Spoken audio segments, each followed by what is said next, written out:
Alright guys, now looking at some more of individual and the law. I want to think about your part that you play in society.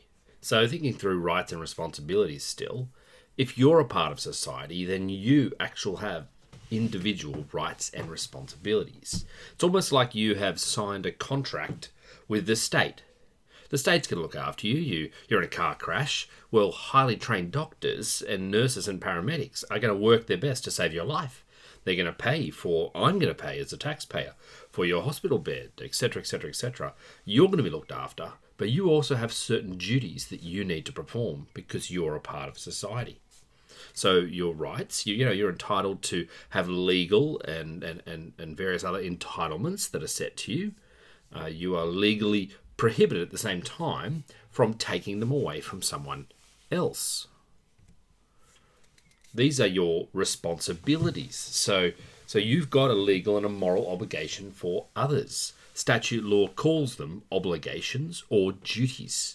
So for example, if you're a parent, I have a parental duty to send my children to school or to homeschool them. I actually have an obligation under the law. It's the duty of the state, for example, to provide children with access to the best possible education. And that goes back to and has been enshrined in law in the Education Act of 1990, but it was before that in other ones as well.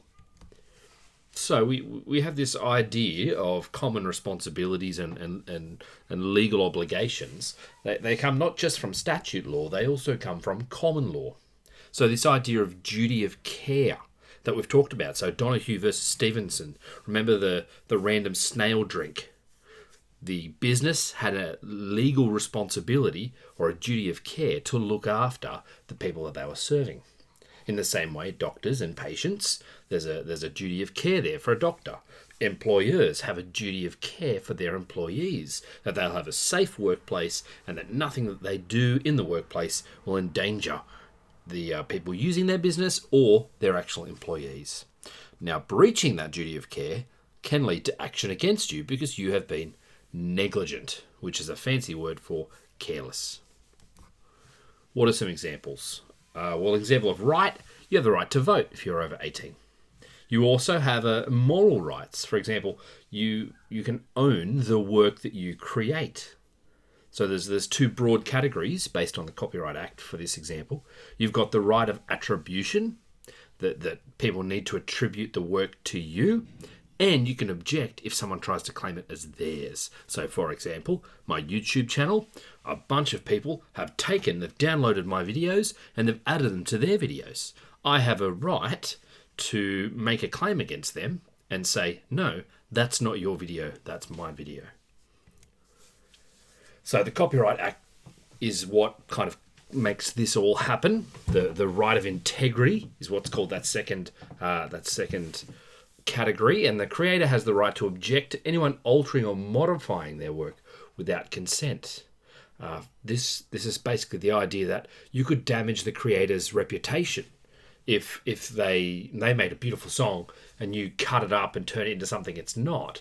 They can say, no, you're not allowed to do that. You're damaging my reputation as a creator of that work.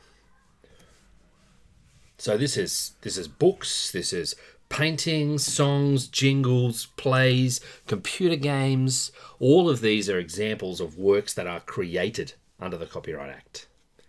The music has they've got APRA, the Australian Performing Rights Association. So this body looks and holds on to all the rights of musicians. So public performances, the radio, Spotify, all of that. This body collects fees on behalf of copyright owners and doles them out.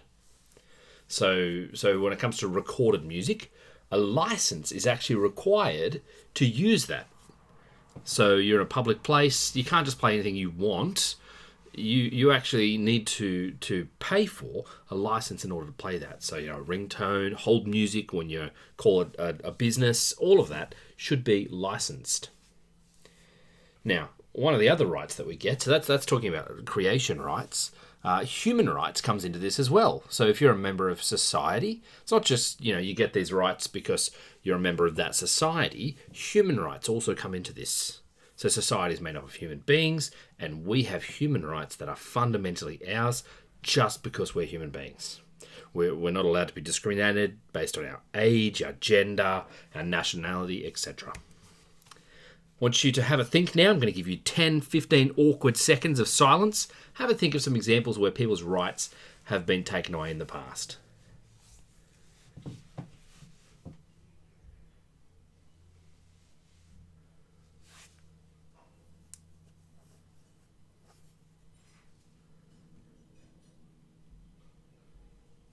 Once you get going, you can actually find a whole bunch of them. Now, where are these rights coming from and who gets to decide what rights you get and what rights you don't?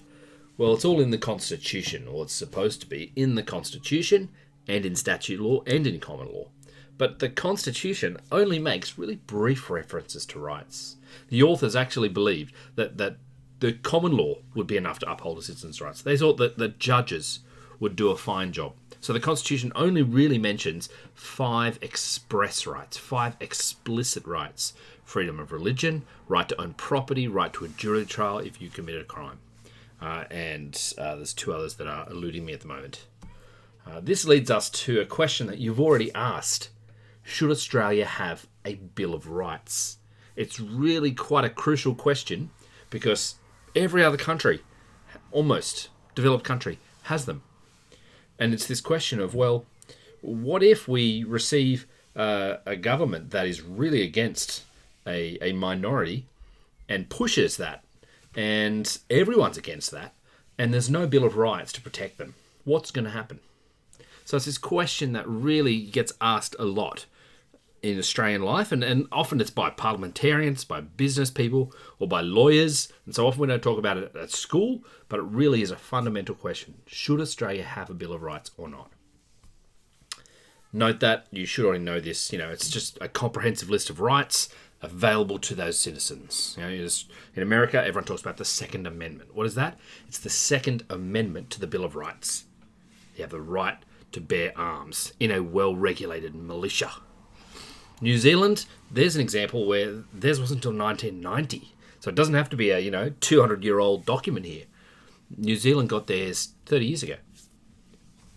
All right. Hopefully that helped flesh out a bit more of human rights, of your rights and responsibilities as citizens within Australian society.